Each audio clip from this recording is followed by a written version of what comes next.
Alrighty, time is now 1 o'clock Pacific, 4 o'clock on the East Coast. I'd like to say hello, everyone. My name is Major Kris Duckett. I am with Legacy Flight Academy, and I'd like to welcome you to Legacy Flight Academy P.A.R Motivation Online Series, basically careers in aviation. Today I'm going to be talking about a little bit of my career in aviation, how I got my start and where I am now, and then we'll focus a little bit on what I fly right now, which is called the U-2 DragonLady. We'll give it 1 or 2 more minutes to let a few more people join on in, and then we'll get going. It is a beautiful sunny day out here in California today. It's kind of cool. It has been pretty warm regularly, but hopefully everybody is doing well and staying safe with the COVID-19 pandemic that's going on. Make sure you are practicing good hygiene and social distancing like you're supposed to.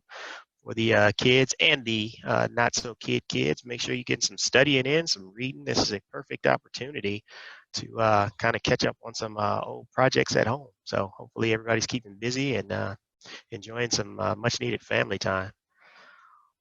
All righty, let's see, give it out 1 or 2 more minutes and then we'll get going here. Let's see, I see a lot of folks in here now, a couple of folks that I recognize already. Hi, Miss Lentz. Hope you're doing well out there. I think I remember a couple of these other names. All righty. I like to be pretty timely. If you're not pretty timely, then things go wrong in our business, whether it be military aviation or civilian aviation. So I'll keep it pretty timely. Give it about, 10 more seconds. It's just me being a little me. All righty, tell you what, I'm going to share the screen with you guys and we'll go ahead and get started.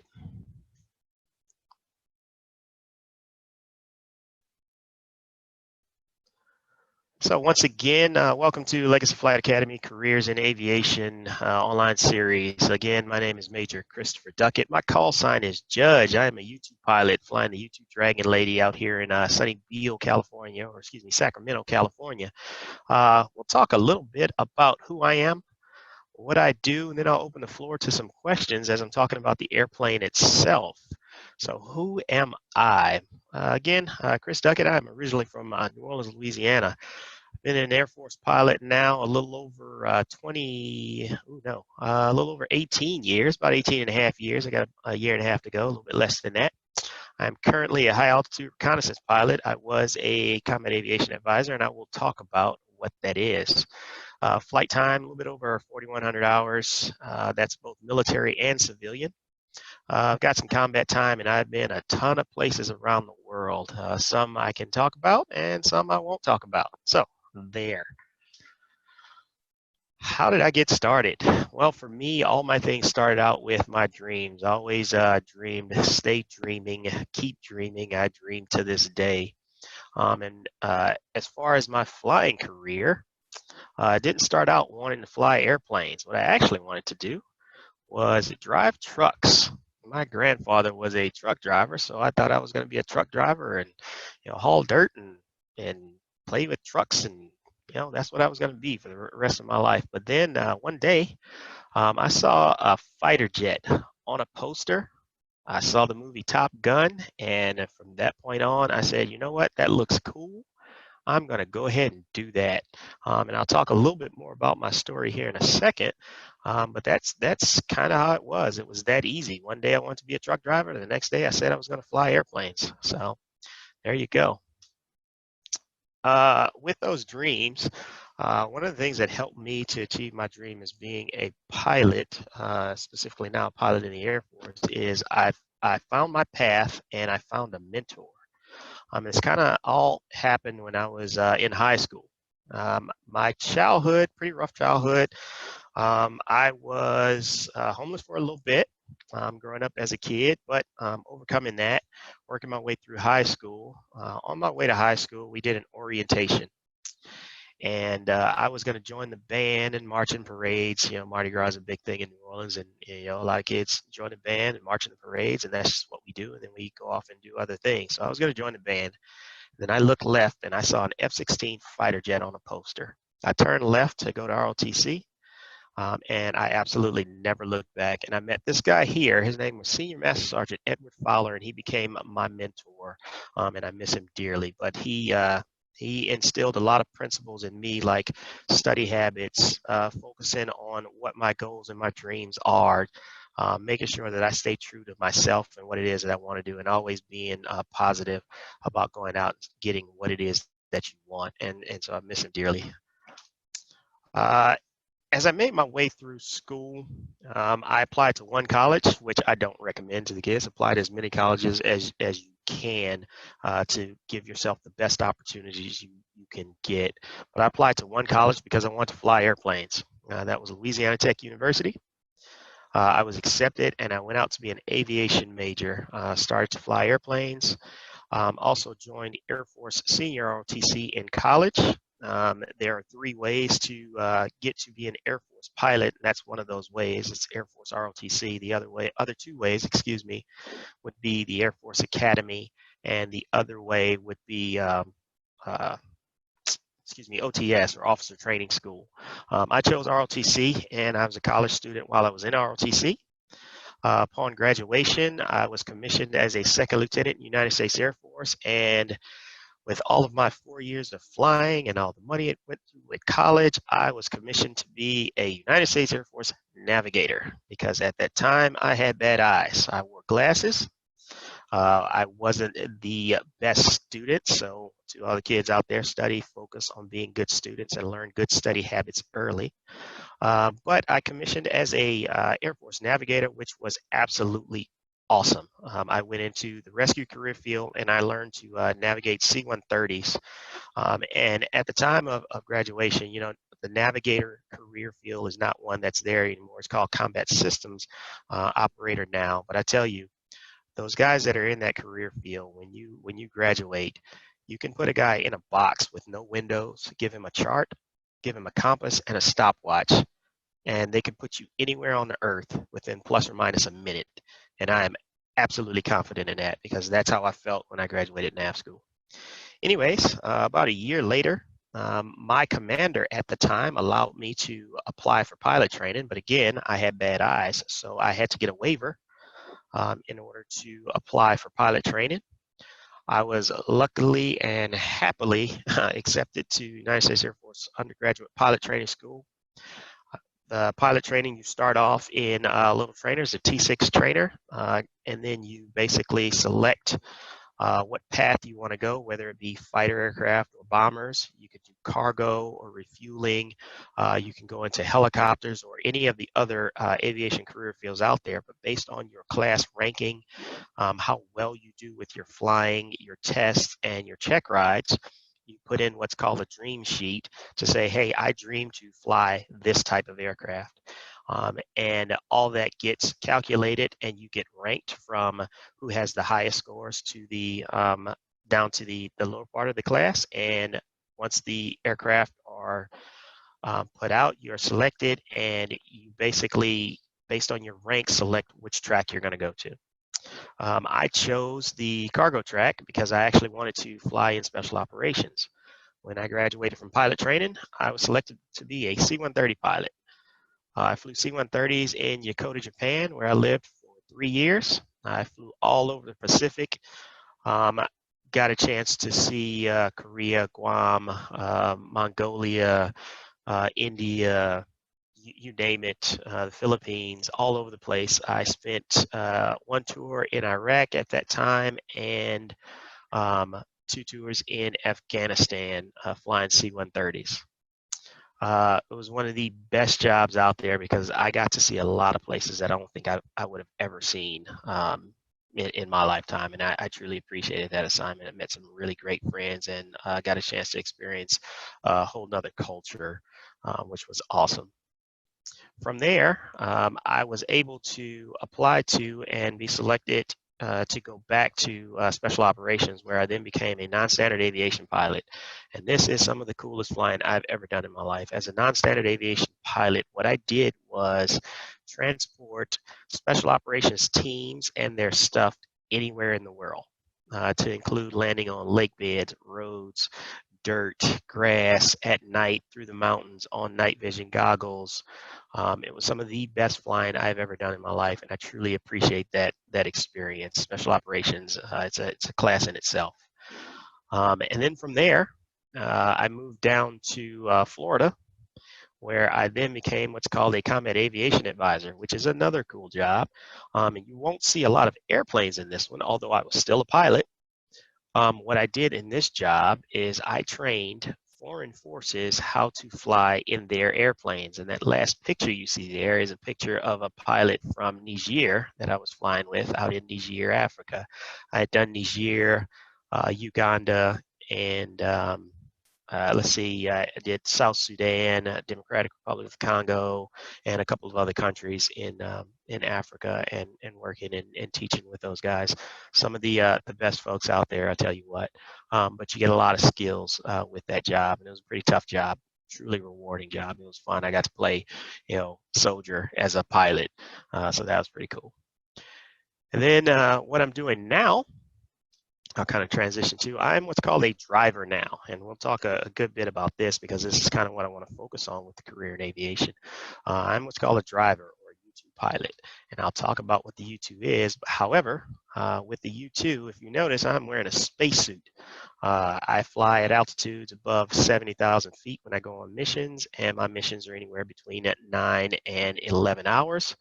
All single pilot, alone and unafraid, out in the world, doing what's called reconnaissance, or listening and taking pictures of things. I get strategic information to provide to the government to make national level decisions.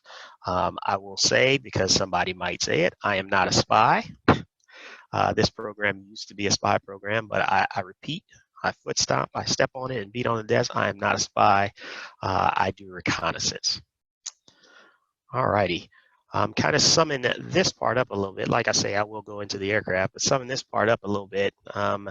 Those dreams, turn those dreams into goals, make those goals achievements, and just repeat that process. That's a picture of me at ROTC marching in a parade, which were great days. And then I failed to mention, because I was kind of going through it a little bit quickly, I was also prior enlisted in Louisiana Air National Guard, where I worked on aircraft, F-15 aircraft. I was a maintainer, so that's a picture for me in basic training.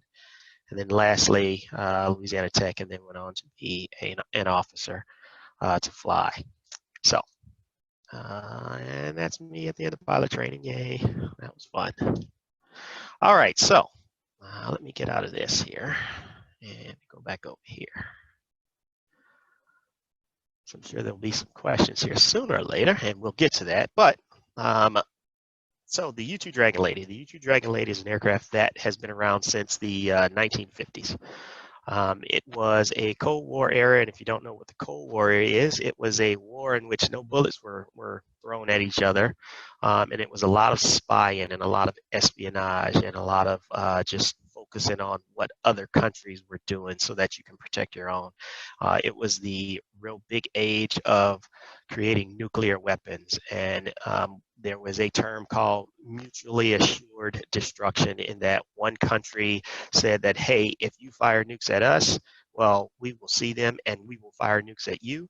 They would pass in the air, and you would assure destruction of the other country. So it was a time of some very, very high tensions between specifically the United States and the Soviet Union, which now most of it is Russia. But at that time, when aircraft were older, the theory was, if we created an airplane that could fly so high, we could fly over our enemies or over our adversaries. We could look down and see exactly what they were doing, and they could do nothing about it because we would fly so high. And so they created what was called the U-2 DragonLady. It was a secret program. The public thought that it was a weather aircraft. The public thought that it was a UFO. Like, nobody knew that the U-2 existed, and it actually operated for 5 years under a complete cloak of secrecy as a CIA program until in 1960. And actually, I need to go back and share again. Excuse me for a second.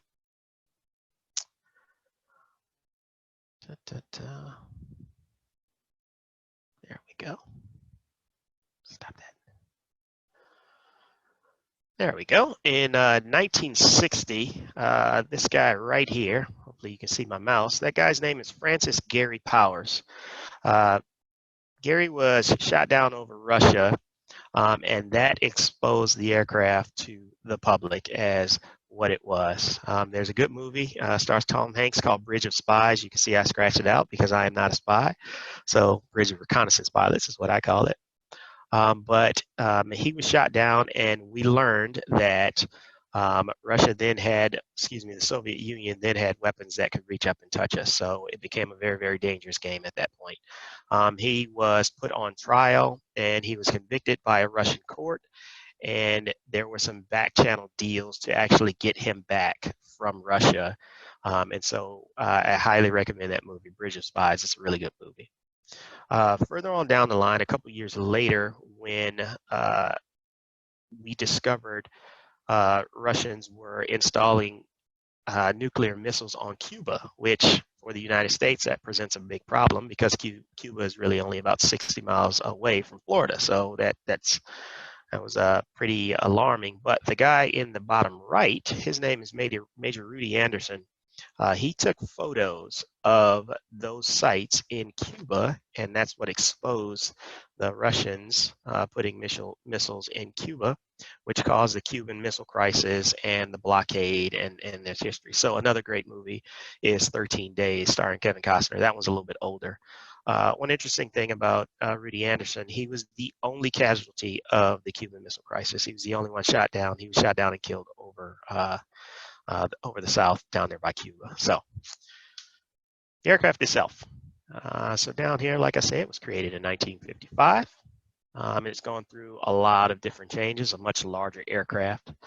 The things that I can do with the aircraft, I can take pictures from a very long distance away, and I can listen to a lot of different transmissions and signals with that aircraft. And it flies above 70,000 feet. So I use a spacesuit when I go fly. This is what it used to look like, and now the modern cockpit looks like this. So it's a pretty modern cockpit, but still, if you look at airliners or something like that, it's still relatively old. With this program, because I wear a spacesuit, it takes an entire team of people to actually get me off the ground. Part of it is the team that dresses me in the spacesuit. There's a full physiological support team, and the reason why we wear the spacesuit is because the higher you go, the less dense the air is, and when you actually get to about 53,000 feet or so, the pressure is so low that it causes fluids to boil. Now, because I have nothing but fluids in my body, that would be bad. So we wear the spacesuit, and it's a similar spacesuit to the spacesuits that NASA astronauts wear as well. It is to protect me from the elements and the atmosphere. Without that suit, if the canopy flies off or if there's a hole in the airplane or something like that, without that suit, I wouldn't make it, and it would be pretty instant. So I'm pretty thankful for that suit. We breathe 100% oxygen before we go fly, and like I say, it protects us up at altitude. And we'll talk a little bit more about the suit, the question and answer period, I'm sure. It also takes a huge ground support team with this aircraft because of the amount of sensors and the weird isms of the airplane. One weird thing being that when I land the airplane, I land like I'm on a bicycle, because if you look in this little picture right here, there's a little wheel out here on the wing. When I'm going down the runway, that wheel actually falls out. There's one under each wing. So that falls out, and I take off, and I only have the two wheels under the bottom. So when I land the airplane, it's like landing a bicycle after I've jumped a ramp. So it's a pretty tough airplane to fly. And in fact, it's the toughest airplane to land in the world right now.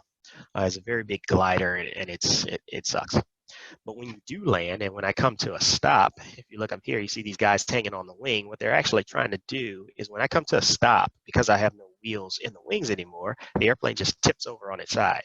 So what they're doing is they're lowering that wing so you can put the temporary wheels or pogos back in, and then I can bring the aircraft back into park. So it's a pretty weird airplane. Lastly, one of the cooler things about the job is, so I fly jets, I wear a spacesuit, and I also drive race cars. So to land this airplane, you need to have a chase car, or mobile, we call it, to chase the airplane and basically talk the pilot down from about 10 feet, because it is such a tough airplane to land. So we get up to speeds anywhere from 100 to 120 miles an hour chasing the airplane, depending on how fast the airplane is going, to talk the pilot down. Pretty cool job. In the program, there's only been a total of, as of yesterday, we just had another guy solo. There's been 1,059 people to solo or fly the airplane by themselves.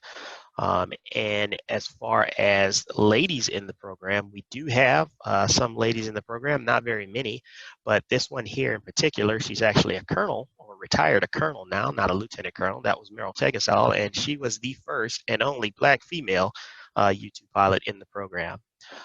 So as far as African-American pilots, I am number 8 of number 9 of 9 of us, and Colonel Tegasol, she was number 5, I believe.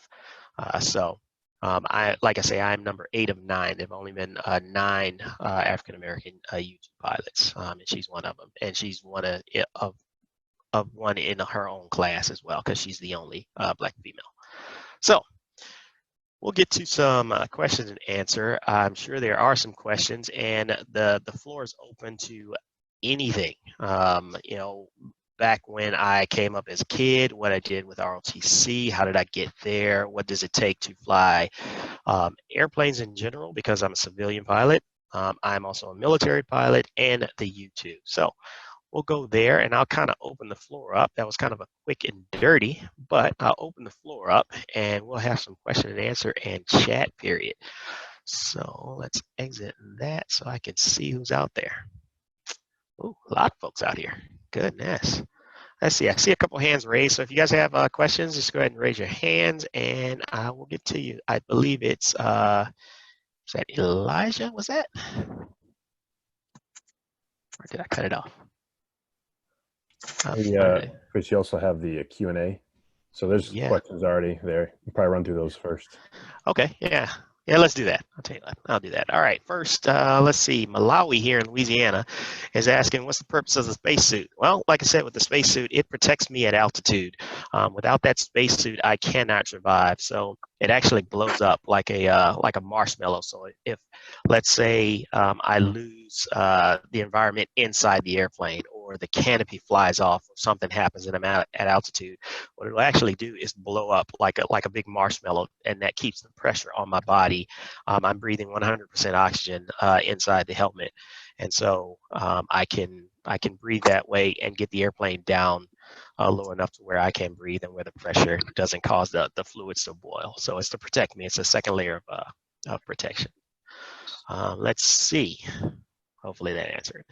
Next one, let's see. Bryce from Maryland. What's the main difference between someone who's a spy and someone who does reconnaissance? Well, espionage is illegal. So if a spy, the true definition of a spy, if a spy is captured, well, better yet, let me flip that around. As a reconnaissance pilot, if I am captured, I am a reconnaissance pilot. I am not doing any illegal activities. So that is the main difference, is the type of activities and the rules in which govern what it is that I do. Hopefully that answers it without being too vague. Let's see. I'll tell you what, let's go to a voice question. Hey, Kelvin, can you hear me? Let me unmute you. There you go. Hey, Kelvin, can you hear me? Yes, sir. How you doing? Good. Well, that's your question. Hit me. What kind of missions do you do? What kind of mission? As a reconnaissance pilot, what I do is I take pictures and gather information for national intelligence. So, for example, when you hear news stories of countries launching nuclear test missiles or conducting activities like that, it was probably somebody like me that gathered some of that information. Wow. Hopefully that answers. Thank you. No worries. All right, let's see.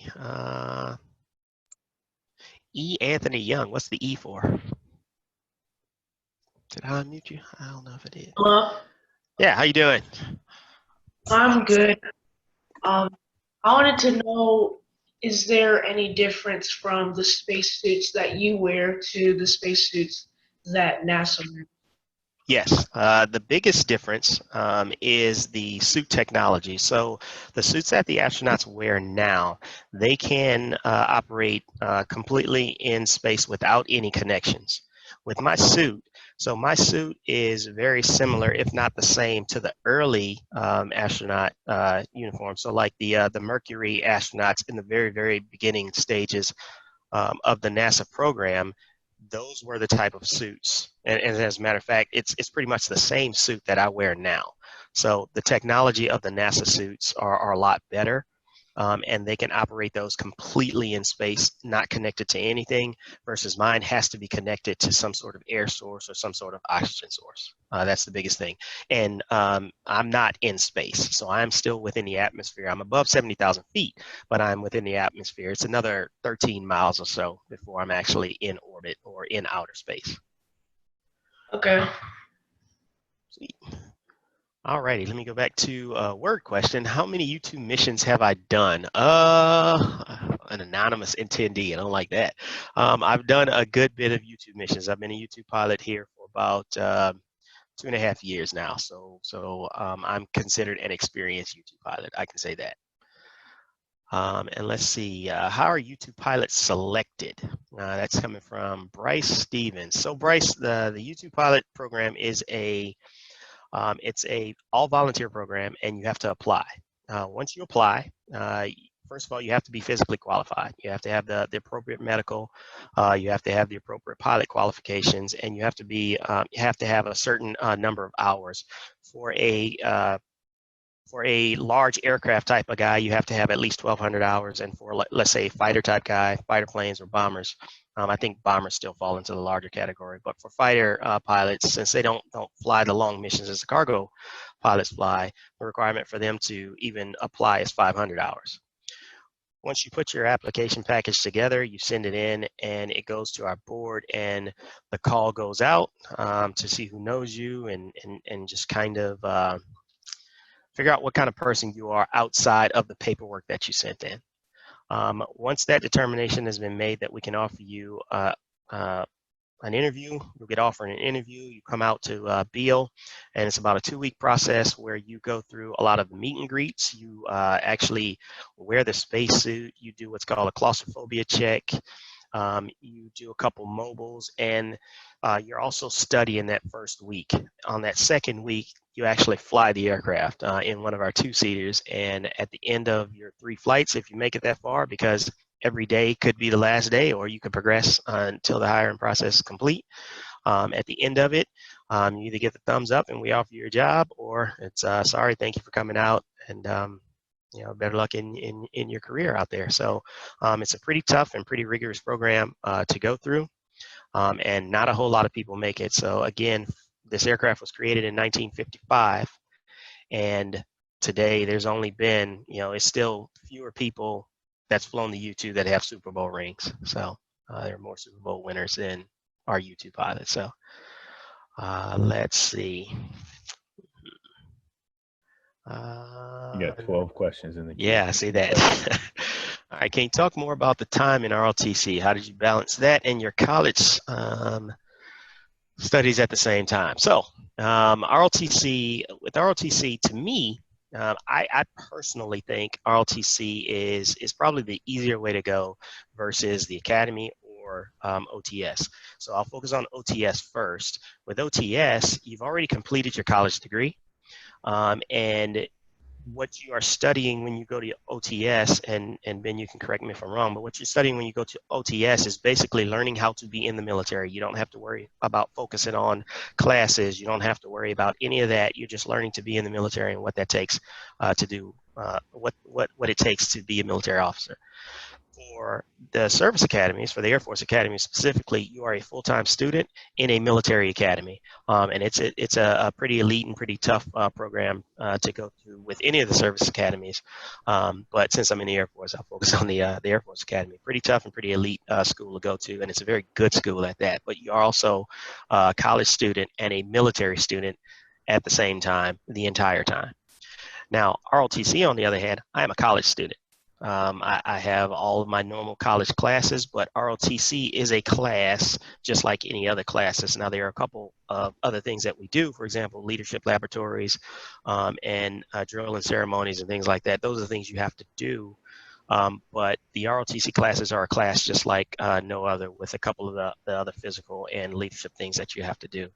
And what we do with ROTC, between your sophomore and your junior year, you go to what's called field training, and that is our opportunity for us to do, let's say, the boot camp type activities that you would normally get either. I'm not sure the regularity in the service academy, but I'd imagine it's a lot, where you get a lot of the physical boot camp, yelling in your face type of things.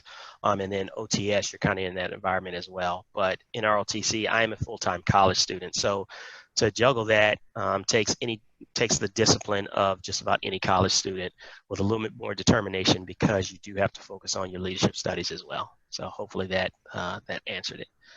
What's the best grade to enroll in ROTC? Well, the best grade to enroll in ROTC, if you're talking about ROTC in high school, since I did 4 years in ROTC in high school, I'd say as a freshman, as soon as you show up. If you're talking about college ROTC, then I would also say as a freshman, because with junior ROTC, it's a high school program, and with your high school, you should get physical activities. You start learning military history, you start learning how to march, you start learning how to wear the uniform, you start learning to develop those skills you need in order to progress as a military officer. And it offers you skills, study skills, and focus and physical fitness that you can use just anywhere in your life. Now, if you're talking about ROTC in college, if at the time that I was going through ROTC, and it may have changed now, but if you missed any of your years, of your 4 years in ROTC, when you went to field training, you did a little bit more in field training because of what you missed. They try to catch you up on what you missed. And so the field training experience is a little bit tougher and a little bit longer. So I would say start it off, if it is something you are interested in, as a freshman in high school or a freshman in college. In college, when you're a freshman and sophomore, you're what's called a general military cadet, which means you have no contract. It is something that you are learning. If you don't like it, if it's not for you, then you can just walk away and go on with your major, graduate college, and go out into the workforce and do exactly what you want to do. But if you don't finish all 4 years, you'll go to a longer field training experience. Let's see. I thought I saw a hand.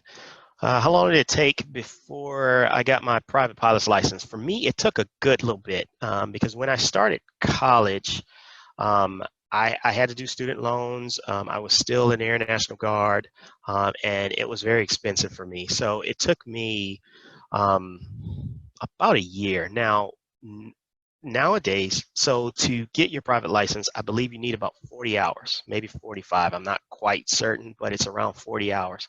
And you can do that as fast as you have the money and as fast as you can learn. Now, I would caution with that to make it quality training, and you could do that if you were talking about speed.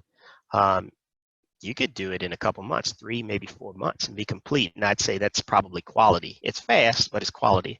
But I would take my time. I would study. I would make sure that you know what you were doing versus trying to go through it for speed, because flying is fun. It's the most amazing thing that I can think of. But it is one of those things that at the end of the day, it still can be a dangerous business. But if you study and you do things correctly, you stay safe. It is the most wonderful experiences you can possibly have as a job, as a hobby, or whatever the case. I'm a flying nut. If you look around my room, there's aviation, everything going on. Hello, is it Dominique? I don't want to say Miss or Mr. Dominique because I know a male Dominique as well. Can you hear me? Yeah, it's Dominic. I get it all the time. All right, hey, what's going on? How's it going? We haven't met officially. Dominic Willis. I'm a KC-135 pilot down at McGill Air Force Base. Okay. Can you cover scholarship opportunities in ROTC? And I cover scholarship opportunities in ROTC. I could attempt to talk about scholarship opportunities in ROTC. However, I didn't have a scholarship.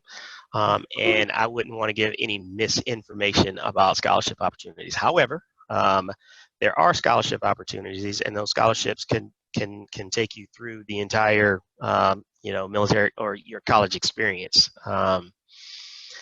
But I personally can't speak too much of those because I've never had a scholarship, and I don't want to give bad information. Sorry about that. Nope, no worries. Fair enough. I just know if you had any current stuff on. Not me personally. No. Sorry about that. Oh, wait. What did I do? Okay, let's see. Let's get back to the questions. The kids make fun of me when I was little and you wanted to fly airplanes. I am 9 years old. Did kids make fun of me? No, actually, they did not. And I don't know why kids would want to make fun of you. I think flying is wonderful. And, I'm sure as a 9-year-old, when you see planes, you look straight up at them because that'll tell if you have the bug or not. And if you're looking up, I guarantee your friends are like, what are you looking at?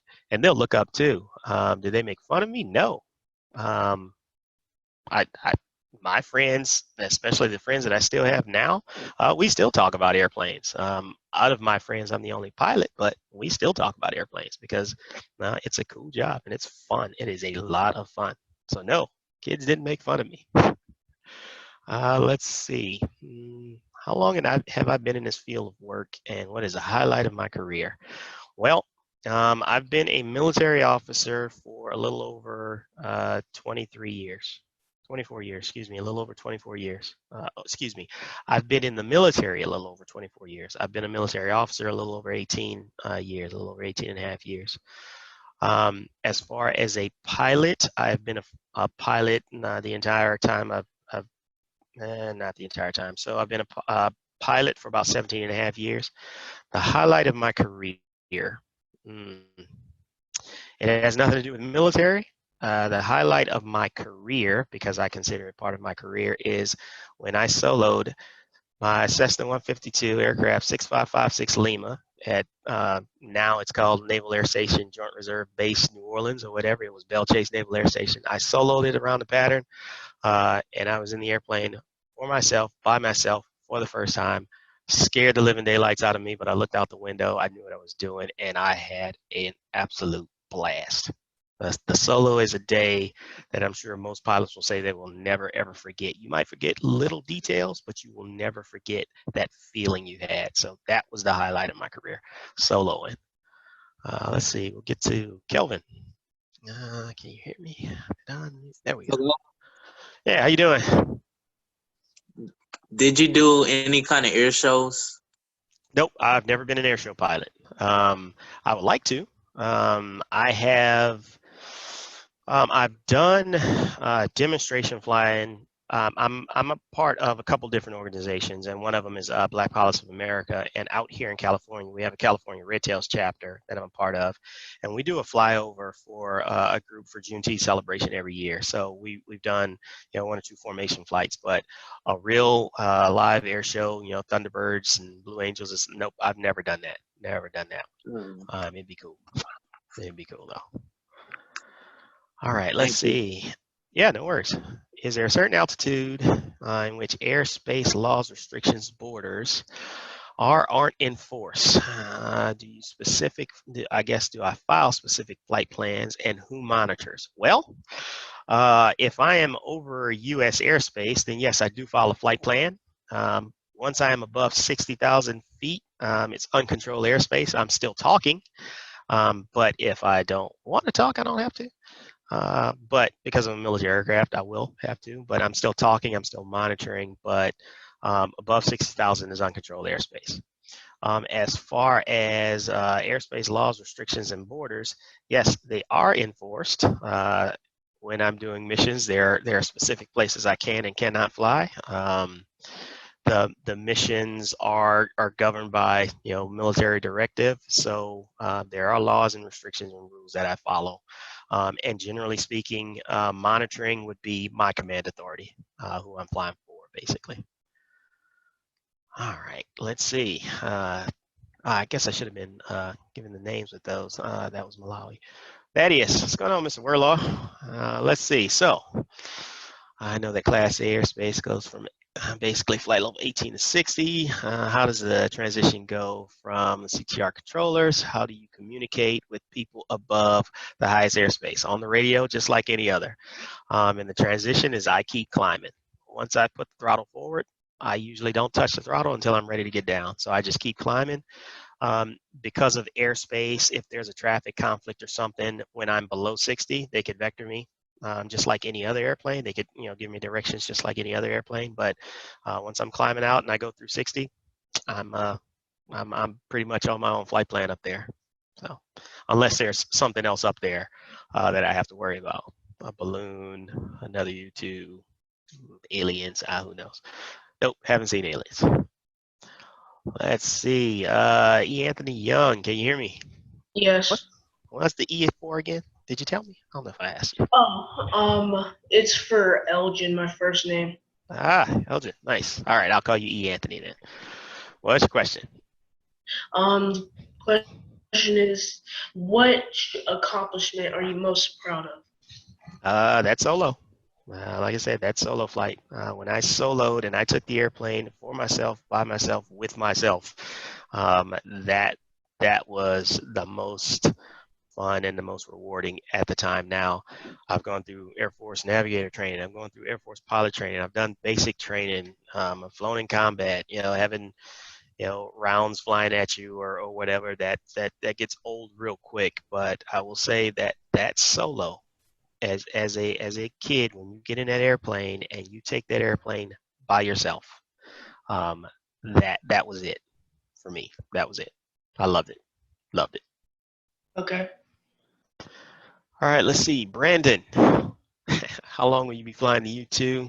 And are you only there for one tour, then head back to CAA or another airframe? Well, this will be my retirement tour. I'm done after this one.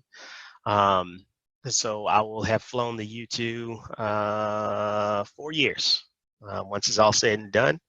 Now, typically when guys come to the community, you generally stay for a while. There are opportunities to get back to doing whatever it is you want to do, but generally speaking, you will stay for a while because this is the only place that this airplane, is based at.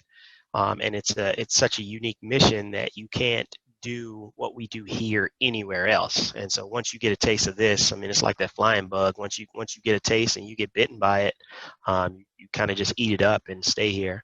So not only do I fly the U2, but I also fly the T-38 jet trainer. So that gives me the opportunity to go fast, do loops and rolls and pull G's, but then also go out and hack the mission with the U2 as well. So generally folks will stay here or go to staff or something like that. Let's see, besides landing, what is the most challenging part about flying the U2? Let's see, besides landing, because landing is the tough part. Initially, when you first start flying the U2 and you go on your first few missions, when you get that first mission, that's that 11-hour mission. Yeah, that one is kind of like, man.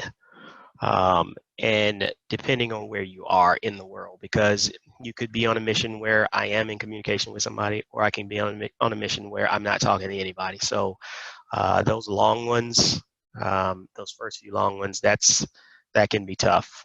And then just whatever the picture is that I'm seeing or the environment that I'm flying in. The U2 is not a very stable weather platform. In other words, when the weather starts getting bad, that makes it tough. But those long missions can get to you.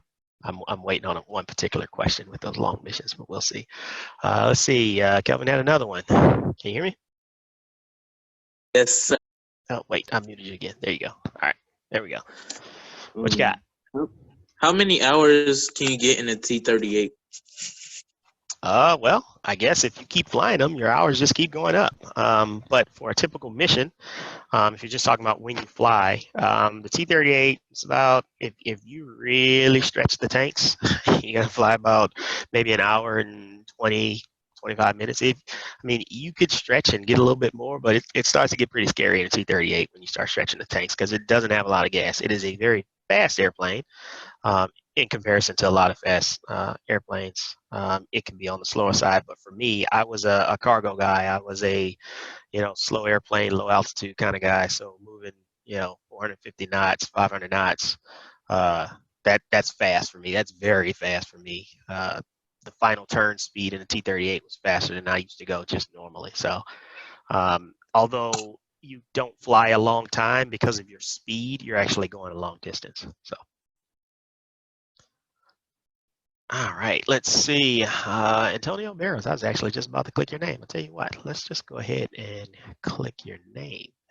That'll make it easier. Antonio, how we doing? Hello, sir. Hi, how are you? I'm good. Out of all of the planes that you've flown, which one was your favorite? Well, my absolute favorite was an airplane called the M28 Skytruck, and that was when I was a combat aviator, or excuse me, that was when I was in non-standard aviation. So with that airplane, it's one thing that you generally don't do with airplanes is go off-roading, right? It's not like a dirt bike, but with this airplane, I was able to land on normal runways. I was able to land on lake beds, roads, dirt, grass. I flew through the mountains. I did some really, really cool things in that airplane that I will never do with another airplane. So that was my most fun airplane. Thank you, sir. Yeah, absolutely. All righty. Brian Adams, greetings to you too from BO2 Shepherd. You're currently T6IP. You flew 17s and you flew C12s. Submitted your application in March. Let's see. Can I help you? Can I help promote your application for hire? COVID-19 pandemic is going to decrease any U2 hiring slots. And you're welcome for doing the VTC discussion. Tell you what, grab my email and shoot me an email, Christopher Duckett. Shoot me an email over Global, and we'll talk a little bit more. Let's see. Malcolm Skinner, have you ever experienced any in-flight emergencies in the U2? Funny you should ask that. Yes. So, quick story. I was flying a mission and I had just taken off.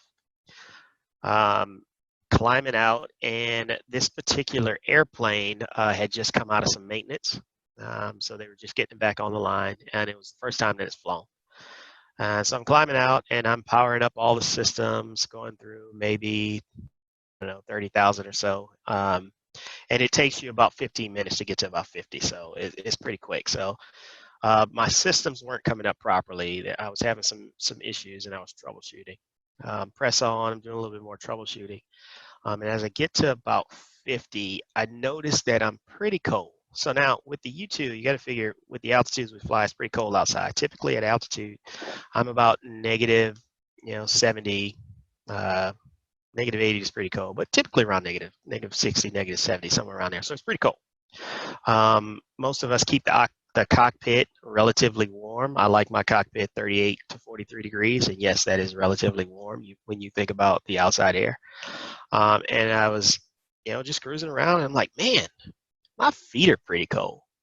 So I look at my temperature, and it is 10 degrees in the cockpit, which is you're getting pretty doggone cold. So kind of long story short, I lost all heating. And I ended up getting down to negative 16 in the cockpit, had to declare an emergency. My hands and feet were starting to go numb. The weather was pretty sporty. So that was an emergency that I'll never forget. I almost froze to death in a doggone airplane. But we brought it back, landed uneventfully, and still got all my fingers and toes. So it was pretty cold though. No cold. It was pretty doggone cold. All righty, let's see. Mr. Slade, Cameron Slade, how does your plane handle the altitude with the air being so thin? Well, the U2 is a very, very, very, very efficient glider. And it was designed to be at altitude. So at altitude, she handles like a champ. The problem is down low. That's where it doesn't handle very well. It is very heavy. It's all cables and pulleys. There's no hydraulics to do any controls or anything like that. So you are literally muscling the airplane around. And I mean, when I say muscling, you are muscling the airplane around. So it can be sporty, muscling the airplane around. That's where it's tough to control. Let's see. Who is this? Nia Berlaw, somebody. Okay. Hey there, Miss Nia. What or who inspired you during the challenging times throughout your journey to accomplish your dream? Also, you keep saying greater than 70,000 when discussing the altitude of the U-2. Can you be more specific as to the service ceiling of the aircraft? Well, I fly at 70,000 plus. I will say that. And let's see who inspired me. Again, it was my mentor in high school, Senior Master Sergeant Edward Fowler. And then throughout my life, a lot of times, so I'm an only child. My mom is an only child on my grandmother's side. So it's pretty much just me and the friends that I hung out with. Choose your friends carefully, choose your friends wisely, and surround yourself with people that push you. Not necessarily just agree with you, but the people that push you. And I surrounded myself with friends that actually pushed me. So that answers that one. But 70,000 plus, that's the high altitude. All right, let's see. Sophia Charles. Everybody's typing in questions. Somebody's asking questions. I want to hear people's voices. All right, let's see. Sophia, how you doing, Sophia? Let's see. Do you also know how to fly a passenger jet? I want to fly an airplane when I grow up. Well, do I know how to fly a passenger jet? I will say yes, but not good. And here's why I say that. You say you want to fly an airplane when you grow up. If you can, and if you're watching me, let's do something real quick. So I don't know how old you are, but I'm sure you know what the steering wheel is like in a car. So raise your hands out like you're flying an airplane or like you're driving a car and point your thumbs up, right? So this is how you fly an airplane. If you push forward, the houses and the trees get big, as in you're going down. If you pull back, the houses and the trees get small, right? You're going up. If you turn that way, wherever your thumbs are pointing, that's where the airplane is going. So when you ask me if I can fly a passenger jet, I will say yes, but I can't fly it well. How about that? That is the professional airline pilots that do a very, very, very good job that keep us all safe while we're flying on those passenger jets, because those are very big airplanes. They're very complex and very complicated. So we'll leave that to the professionals until I'm one of those professionals. How about that? Let's see. There it was.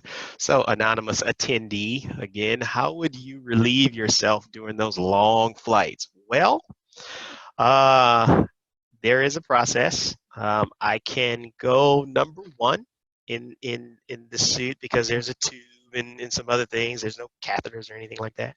But you can't go number two in the suit. So we have to control our diet.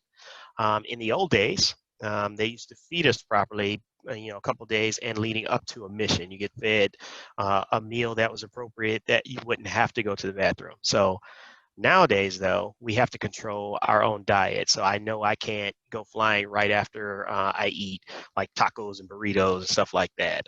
It's not going to be a good day. Not going to be a good day at all. So you basically have to control your own diet. And again, you can go number one, but you can't go number two. And it's very, very long flights. Yeah, I'll leave it at that. How about that? Let's see. Let's see. I think we're running. There we go. Did a lot of your missions make you fly near Coffin Corner? Okay, well, let me explain what Coffin Corner is first. So Coffin Corner, we call it. So when an airplane is flying, for those who don't really know a lot about airplanes when they fly, if you basically run out of energy, or in other words, the airplane stops flying, like you don't get enough lift and the airplane just literally drops out of the sky, that's called a stall, right? That could be very hazardous, depending on where you are, if you don't know how to control it, if you don't know how to adjust for it, or you don't learn what to do. That's one thing. On the other end of that, you could go so fast that you could stress the airframe, or you could literally break the airplane from going too fast. You could overspeed it. And so in the U-2, we have what's called Coffin Corner. As you go higher and higher, that margin between overspeed and stall starts to get closer and closer and closer, right? And so, there's a very small speed margin. Let's call it, 10 and 15 knots too fast, I overspeed it. 5 to 10 knots too slow, I stall. that's a phenomenon that happens the higher and higher you go. Do I operate there a lot? You try not to, and you control that. But when you do, you're paying attention to the airplane a whole lot more. It happens. You just deal with it, quite honestly. Let's see. Cameron Slade has asked, have I ever been under fire while in a U-2 plane? No, I have not, and I hope I don't ever come under fire in a U-2 airplane. I can't run very fast, and I need some of my fighter guys to come up there and protect me, because that'll be an interesting day for me if I'm being fired at while in a U-2. Can it happen? Yes, it can happen, but it would get very exciting very, very quickly. But I have not, and this is wood, knock on wood, I have not. So that's that. I have a couple pictures here that I wanted to flash while this was going on. I don't think I could have seen the questions, so let's do that. What are we at? 55. So I guess we got about 5 more minutes. That right, Ben? Can't remember. Let's see. A.F.R. in about 5 minutes. Sweet. All right, let's do this. I think I'm sharing. Where did my desktop go? What just happened? There we go. That's what I want to see. Okay, I can still see the question. So I wanted to do this. Let's do this first. I'm not going to play this whole thing, and I'm actually going to kind of minimize it here a little bit. I'm not going to play this whole thing, but it will give you guys a chance to see some of the sights that I see when I'm flying. So the mobile officer, this is the guy that's in my chase car. He'll be the last person I see. He'll check everything out, make sure everything is good, gives me a little bit of information, shake my hand, close me up. You can see that there's not a whole lot of room, but it's not too bad. I can stretch out my legs. He'll lock me in, or at least I'll lock it, he'll check it, and then he'll go run to the car, and then he'll get me started. And so with this video, I'm going to kind of skip ahead a little bit, and please continue to ask questions because I can see those questions. So we'll skip ahead a little bit. Normally get started, get cranking out. That's me telling them that I'm ready to start moving. We'll push forward and head out to the runway, and then I'll skip it forward a little bit further. Wachovia Brown, I guess it's Preston here. As an 8-year-old black male, what are things I can do to help me reach my dream of being a pilot? Well, first and foremost, listen to your parents. Listen to your parents because they are there to guide you to be the best you that you can possibly be. That's number one. Number two, listen and pay attention to your teachers and learn as much as you possibly can. Learn how to study. Learn how to follow rules and learn how to be the best you that you can possibly be. Number three, keep that dream right in front of you. Turn that dream into a goal and go get your goal. Don't ever lose that dream. Don't ever lose that goal. And that will help you reach your dream of being a pilot. Guaranteed. Guaranteed. All right, let's skip ahead a little bit forward. So as I'm taxiing around, you can see it's kind of bouncing around a little bit. If you notice, I'm holding the controls all the way back. The U2, I have to steer with the tail wheel. And so I have to pull the controls all the way back to put force on the tail to help me steer. So I'm actually holding pressure on the controls, and it kind of sucks because it gets heavy after a while if you have a long way to go. So I get out on the runway. I will give my mobile officer a salute and a thumbs up. He will back out of the way. And there he goes backing out of the way. And if you look out of those windows, you're eventually going to see those pogo wheels fall out.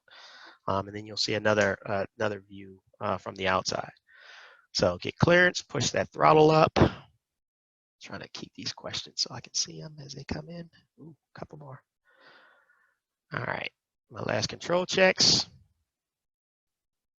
Can I see the curvature of the Earth at altitude? I absolutely can. The higher you go, the darker the sky gets, and yes, the Earth is curved. If you think that it is round and you're a flat earther, I'm here to tell you that you are wrong.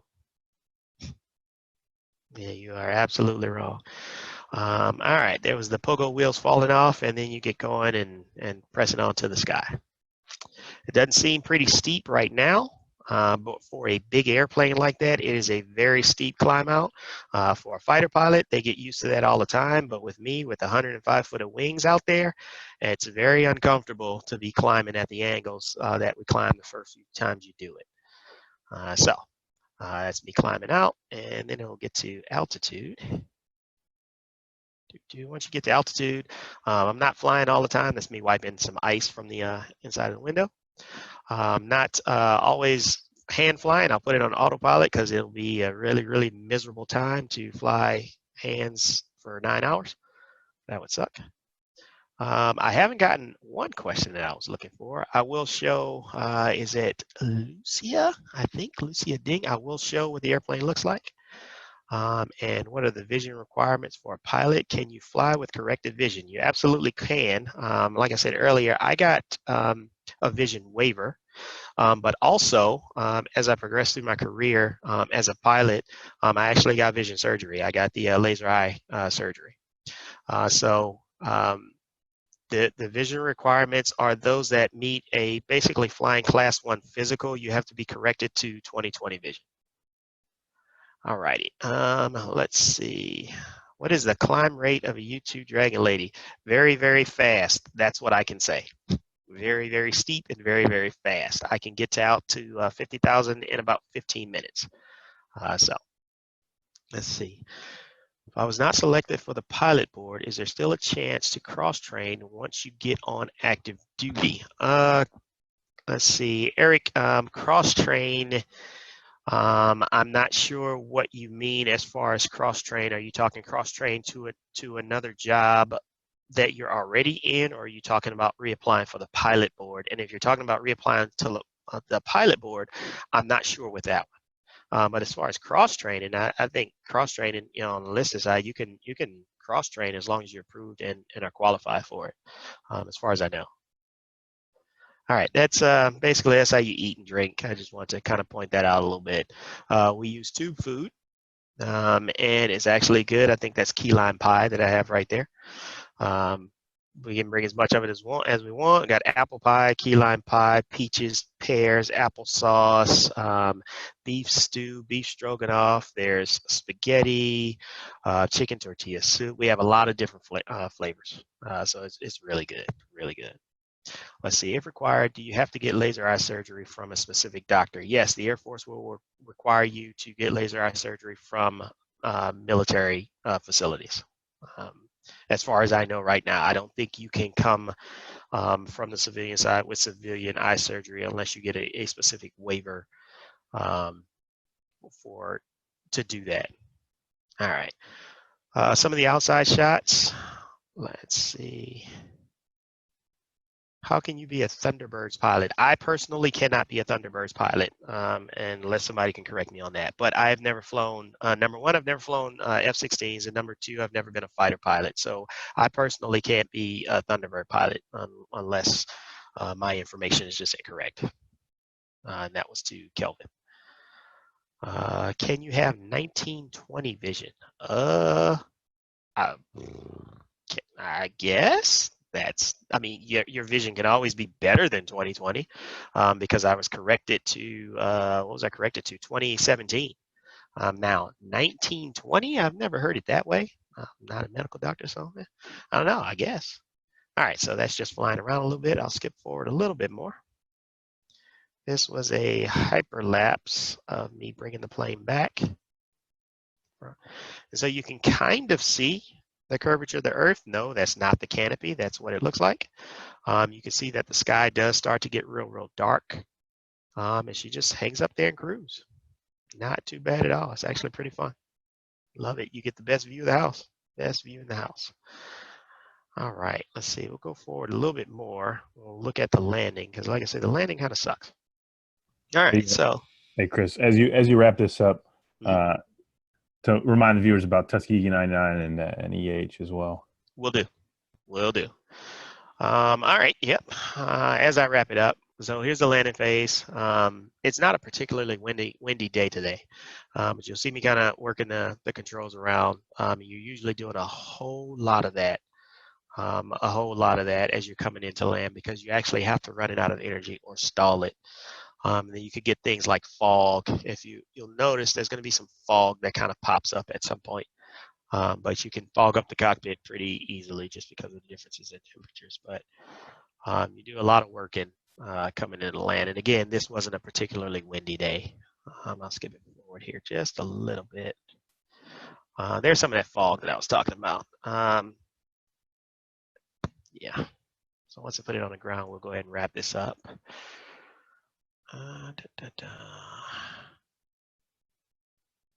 So this is what it looks like from the mobile or the chase car. You basically speed out after the airplane as it's coming into the runway.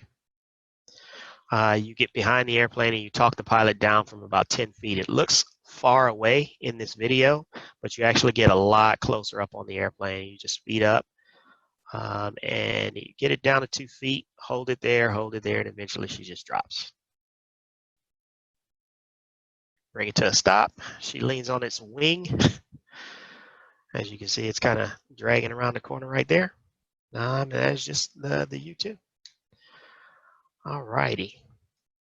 There's that. And so to wrap this up, let me cover a few things to wrap this up. So number one, thank you guys for joining us. A couple things I do want to talk about. Tuskegee 99, with the Legacy of Flight Academy, we are completely nonprofit. And what we do is we offer basically mentorship, STEM opportunities, and basically education to young, middle-aged, older. We like to focus on the younger kids to basically show them that there are great opportunities in the field of aviation, whether it be military aviation, civilian aviation,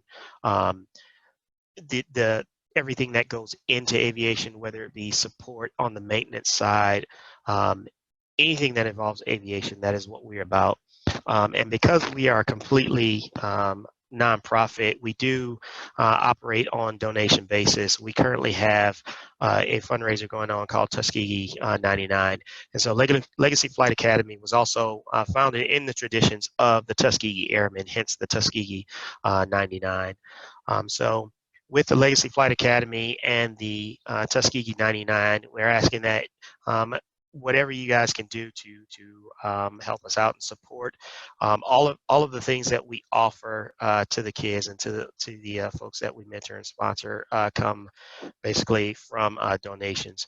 The three big programs that we operate under Legacy Flight Academy, number one being P.A.R motivation, so passion, altitude, and responsibility motivation. And this particular platform right here, the online series, is a part of P.A.R motivation event. So we would typically go out to different organizations, churches, schools, wherever the case may be. If we can work that out, we do go out so we can outreach to kids, youth, and young adults. The next program we do would be called Eyes Above the Horizon. And usually these are city-selected single-day outreach events where we fly kids and young adults.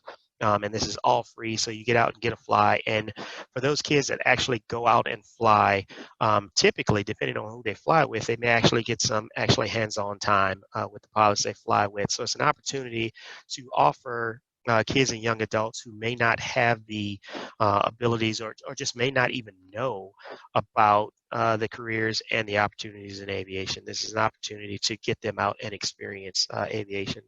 And then our granddaddy of them all is our Double Victory Flight Program, which is a 2-week flying program that we typically host at Moton Field in Alabama. Moton Field being the airfield that the Tuskegee Airmen trained and operated out of prior to going to war in World War II. And this is typically offered to kids between 16 and 19 years old. And this program actually gets them flying. The goal of this program, not only to get them character development and a little bit of mentorship, but it's also to get them flying. And we typically get them between 12 and 15 hours. And hopefully the goal is to get them to solo an aircraft. The reason why it's limited to 16 is because that's the min age in which you can solo an aircraft. Those are the programs that we offer with the Legacy of Flight Academy. We also work with a lot of different organizations worldwide. So please check the website. Go to our website, legacyoflightacademy.org. Reach out to us. We ask for donations and support of any type. Just call us up. shoot us an email and do what you can. So we thank you for that. I will close this guy out here. Let me stop sharing. Come back to me. I hope that's me. Is that me? Okay. I'd like to thank you for joining in and listening to me ramble on for a little bit. Hopefully, it was very entertaining. Hopefully, you can learn something. And for anyone that wants to reach out to our organization, come out to our events or donate, again, we've got the Tuskegee 99 going on. Please go to the website, legacyflightacademy.org. I'd like to thank you on behalf of the Legacy Flight Academy board and staff, and just for all of us. Appreciate it, and peace out. Be on the lookout for events next week. Facebook, Instagram as well. Subscribe, like, share with your friends. I hope you guys enjoyed. Thanks. Yeah, co-host. I tell you what, co-host extraordinaire. Alrighty, see you guys later. Thanks. Let's stop. There we go. Bam.